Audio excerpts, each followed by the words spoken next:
The FCT sector commander of the Federal Road Safety Corps, FRSC, Ayuba Gora, says driving with the aid of Google Map using mobile phones is a serious traffic offense. NIN reports that Mr. Gora said this at the inauguration of the 2019 Ember Months campaign by Lug Unit Command of the FRSC in Abuja on Wednesday. According to him, the law forbids motorists from using mobile phones in any form while driving, as it can lead to an accident. He also informed motorists that the Corps will soon begin enforcement of installation of speed-limiting devices.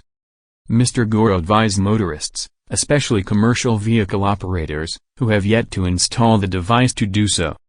We will embark on massive checks of vehicles without this device soon and arrest those that disconnected the devices from their vehicles.